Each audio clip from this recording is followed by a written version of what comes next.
Roger, Roger, good to see you, man. Nice. Appreciate you inviting us over. We're just across the river in Illinois. You don't say Illinois, do you? No, sir. Okay, okay, I wanted to make sure. And we're here today to look at your hot rod. All right. We got a 1939 Chevy Master 85. Master 85. But it's a beautiful car, man. Thank you. It's a wonderful car. So how long have you owned the car? I just bought it last year. So you had it a year, I guess, huh? Yeah. And you bought it restored. Yeah, it was already restored. I haven't done much to it other than putting new tires on it. So let me ask you the next question. What led you to a 39 Chevy? I've always liked the 39s Uh-huh. and late 39s, and I've always had Chevys. Uh-huh. And I happened to see this one on Facebook one time. And I wasn't really looking hard for one, but I seen it and I went and looked at it and I found I had to have it. So, did you find it local, or did you have to travel any distance? It was about 40 miles from here. Oh, that's not so bad. Yeah. Yeah, that's not so bad. So it was basically a local car to you. Yeah. What we would consider a local car. So you bought it, you know what color this is? What do they call it? I wish I did. I'd love to find out, but I've seen other cars about this color. I really don't, and the person I bought it from didn't have any information on it. Well, you know, that's something we can ask our viewers. If somebody happens to know what this color is, or similar to that, we'd love to hear from you. Maybe you can put a name to this color. But because it's a beautiful color and it matches the car great. I mean, it goes with the car. But if anybody knows what color it is, and many times, Roger, you find these later model paint jobs on these. You said this restoration was about 17 years? Yeah, 08 I think. Yeah. Yeah, that's, it's held up well. And you obviously, whoever had it prior to you took good care of it. And it looks like it's got a good resting place here. So did you just get into classic cars, or is this something that? Actually, yeah, I had several Corvettes and Yeah. and I can't get it. I got rid of the last one because couldn't get in and out of it very good. Right. You know. Yeah, those kind of cars you got to fall in and crawl out. Yeah, that's what I did. I fell down in it and I climbed out of it. Well, you're fairly tall like myself, so I did notice a picture of a trike motorcycle over there. So you were into trikes, I guess, prior to. Well, I rode Harleys all my life. Yeah. And then my legs got bad and I just had a hard time keeping the Harley, the two-wheeler up. Dropped it a couple of times, backing it in and out of here. Yeah.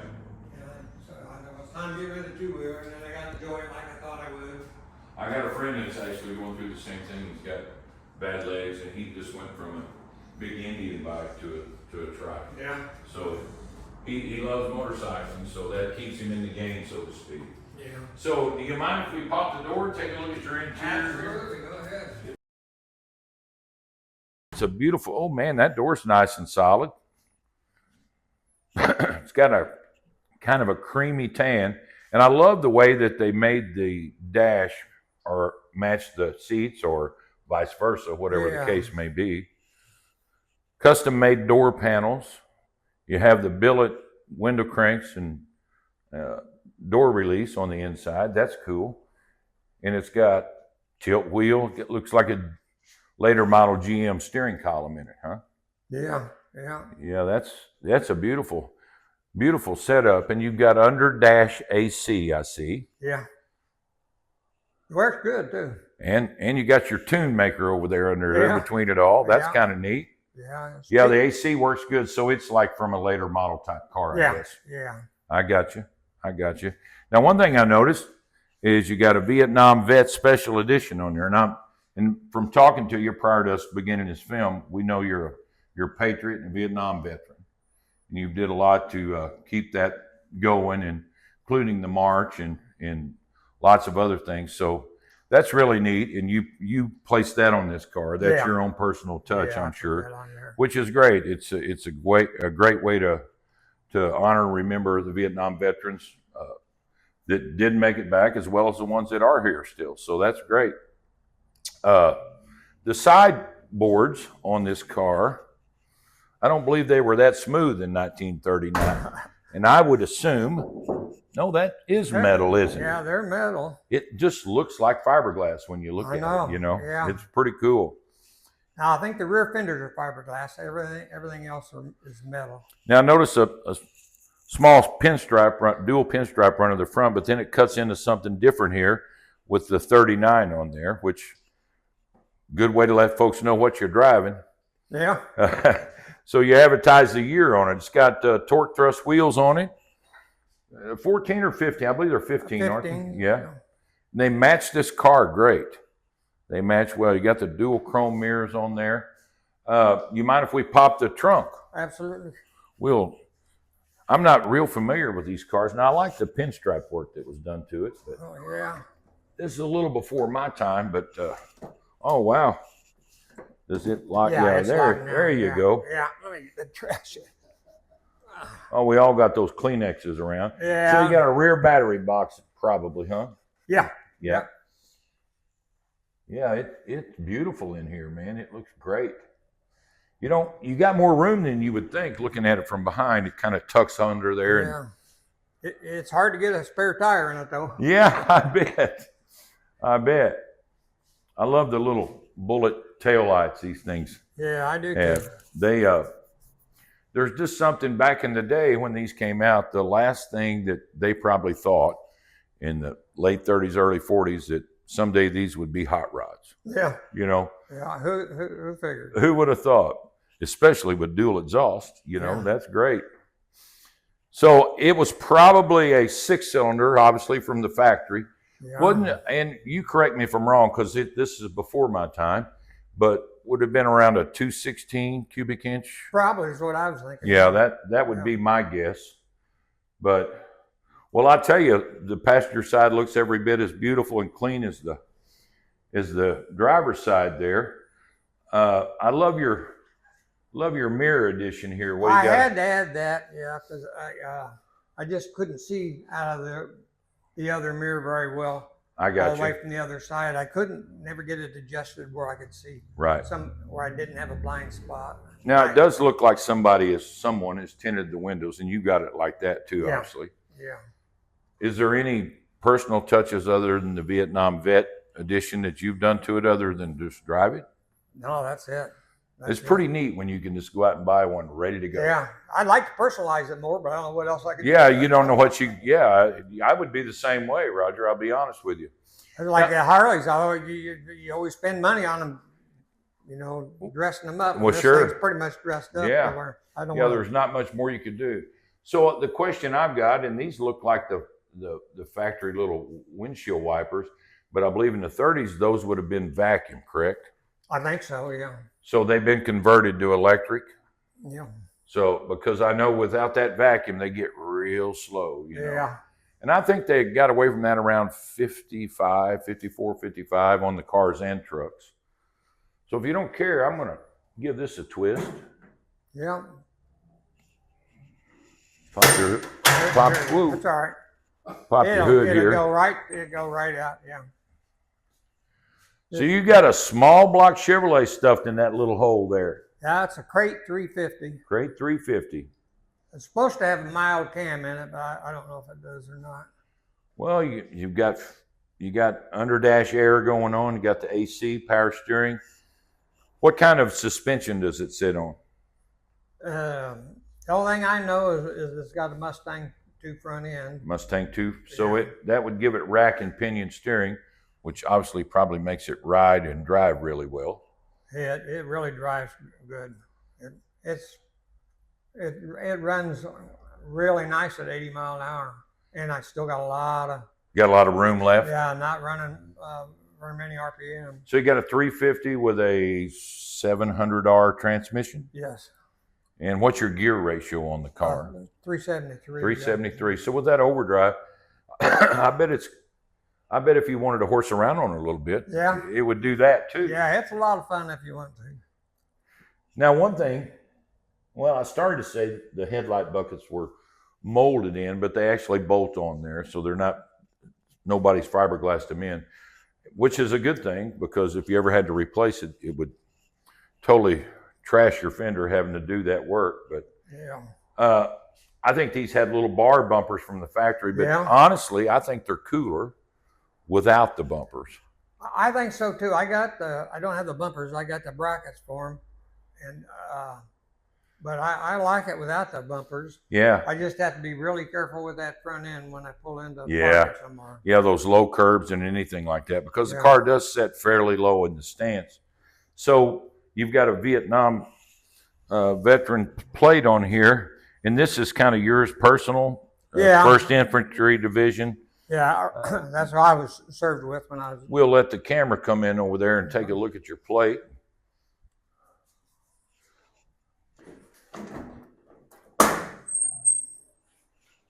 So I'm going to open it all up here, Roger, if you don't care. That's fine. That's fine. Another cool thing, you got the electric fan on there, so you have to worry less about drag and resistance and overheating. Yeah, I hope so. Ceramic coated headers, power steering. Does it have disc brakes all around? Or just brakes up front? in the front, drum in the Drum rear. in the rear. Ceramic coated headers. Yeah, I see your suspension down there. Power steering. I bet it does drive like a new car. It's pretty nice. I noticed the something that's a little different on these older cars, and again, I don't know a lot about them, but this is more of a, rather than rubber like you see on later model cars from the 60s and 70s and even cars today, this is not rubber. It's more of a, I don't know what you call that. It's rough. It's got like a, almost like a feed sack, you know, old cloth feed sack material or something like that. But that's pretty neat, man. Yeah, I haven't seen any signs of it leaking. Yeah, I'm surprised. And it would seal well, I think, you know. It sure is pretty. Now, this little vent, is it still operable? No, I can't get it open, and there's no handle under it. No anymore. handle. So they did away with that when they put. They've the AC eliminated in. that and probably sealed it up. It would be my guess. Yeah. And if I was betting, I think there used to be a metal I think they're center bar there. So somebody's went to a lot of expense and pain to add this split window minus that centerpiece there, which I think is really cool.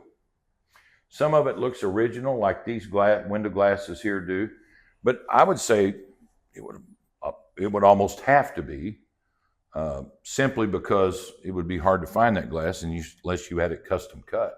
Yeah. You know, and that would again be a big expense.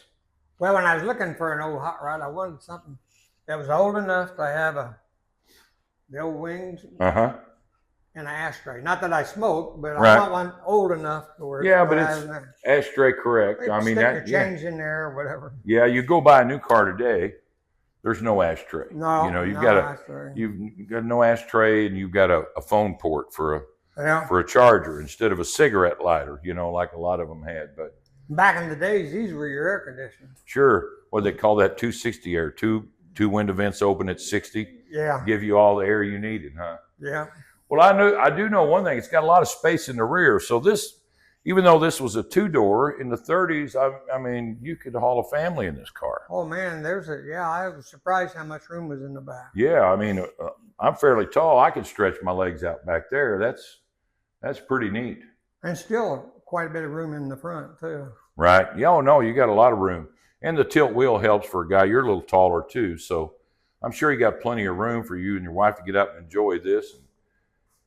Speaking of that, getting out and driving it, how far have you went in this car? Actually, the farthest I went, I think, is Springfield. Yeah. Yeah. Yeah, I'm wanting to take it down to Pigeon Forge, where I used to live. And we were going to do it this year, and things just didn't work out.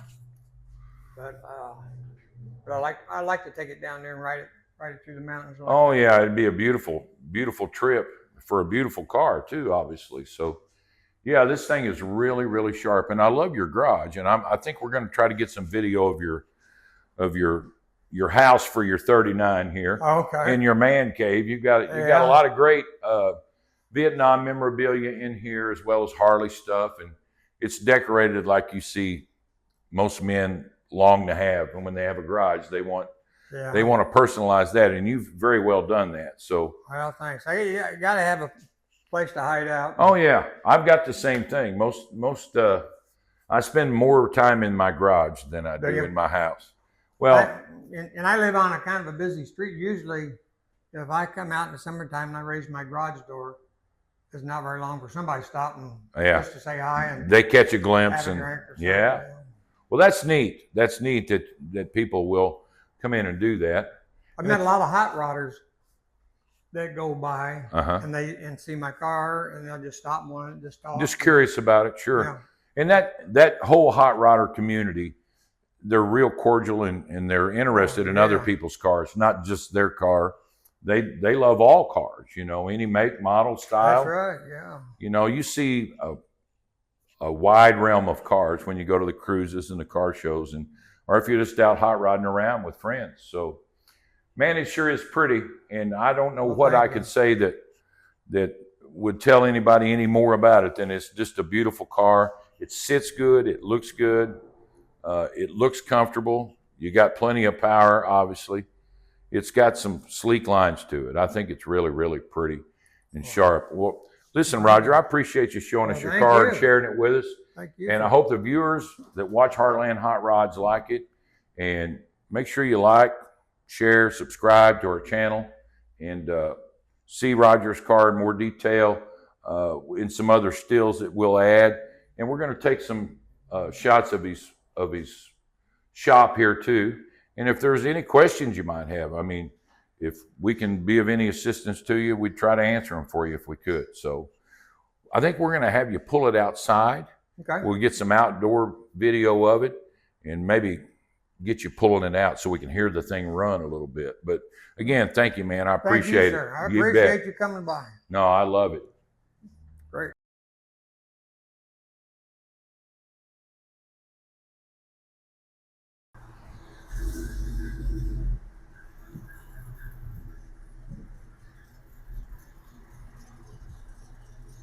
That good? That's good. Man, it takes on a completely different look outside. Yeah. I mean, completely different. And I get that. We get that with a lot of cars, Kevin, Greg, and I. It'll look one way inside, and you bring it out, and the sun hits it, and the light. It's beautiful. It is. It's really, really nice. I think a guy in Alton painted it, but I don't know his name. Oh, really? Yeah. That's what I'd heard. Well, he didn't have to back all that way out. He's not showing up. He's probably going to go around front. It sure is sharp. I ain't heard nothing.